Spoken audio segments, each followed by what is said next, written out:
அஸ்ஸலாமு அலைக்கும் வரஹ்மத்துல்லாஹி வபரகாத்துஹு. கண்ணியத்திற்குரியவர்களே, அல்லாஹ்வின் நல்லடியார்களே, ஹஸ்ரத் ரசூலுல்லாஹி ஸல்லல்லாஹு அலைஹி வஸல்லம் அவர்களுடைய சிறிய தந்தை மகன் ஹஸ்ரத் ஜாஃபர் ரலியல்லாஹு அன்ஹு அவர்கள், ஜாஃபர் ரலியல்லாஹு அன்ஹு அவர்களுடைய மனைவி அஸ்மா அவர்கள் நபி பெருமானா ஸல்லல்லாஹு அலைஹி வஸல்லம் அவர்களிடத்திலே சென்று, யா ரசூலல்லாஹ், எனக்கு பெண் பிள்ளைகள் இருக்கிறது, மக்களுடைய கண்ணேறு என்பது அதிகமாக படுகிறது, கண் திருஷ்டி அதிகமாக இருக்குது, என்ன செய்வது என்பதாக நபி ஸல்லல்லாஹு அலைஹி வஸல்லம் அவர்களிடத்திலே கேட்டபோது நபி ஸல்லல்லாஹு அலைஹி வஸல்லம் அவர்கள் சொன்னார்கள், ஆம், கண் திருஷ்டி என்பது உண்மைதான், அல் ஐனு ஹக்குன், இருக்கிறது, அதற்கு இந்த துஆவை ஓதுங்கள் என்பதாக நபி பெருமானா ஸல்லல்லாஹு அலைஹி வஸல்லம் அவர்கள் இந்த துஆவை கற்றுக் கொடுத்தார்கள்.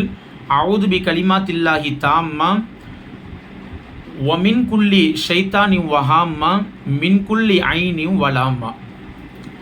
விரட்டி அடிக்கப்பட்ட ஷைத்தானிடமிருந்து நான் அல்லாஹ்விடம் பாதுகாவல் தேடுகிறேன். இன்னும் விஷ ஜந்துக்களுடைய தீங்கிலிருந்தும் தீங்களிக்கக்கூடிய கண்களிலிருந்தும் அல்லாஹ்விடம் நான் பாதுகாவல் தேடுகிறேன் என்பதாக இந்த துஆவை கற்றுக் கொடுத்தார்கள். எனவே கண் திருஷ்டி என்பது உண்மைதான். கண்ணேறுகளிலிருந்தும் விஷ ஜந்துக்களுடைய தீங்கிலிருந்தும் பாதுகாப்பு பெறுவதற்கு ஹஸ்ரத் ரசூலுல்லாஹி ஸல்லல்லாஹு அலைஹி வஸல்லம் அவர்கள் காட்டி தந்த ஒரு அற்புதமான துஆ.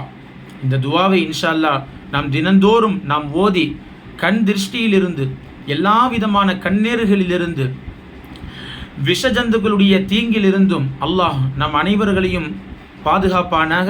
அப்படி பாதுகாப்பு பெறுவதற்கு எல்லாம் வல்ல அல்லாஹு ஜல்ல ஷானஹு தஆலா உதவி செய்வானாக. நம் எல்லோரும் இந்த துஆவை ஓதி நாம் பாதுகாப்பு பெறுவோம். அல்லாஹு ஜல்ல ஷானஹு தஆலா எல்லா விதமான கண்ணேறுகளிலிருந்தும், எல்லா விதமான கண் திருஷ்டியிலிருந்தும், விஷஜந்துக்களுடைய தீங்கிலிருந்தும் அல்லாஹ் நம் அனைவர்களையும் பாதுகாத்து அருள் புரிவானாக. ஆமீன். அஸ்ஸலாமு அலைக்கும் வரஹ்மத்துல்லாஹி வபரகாத்துஹு.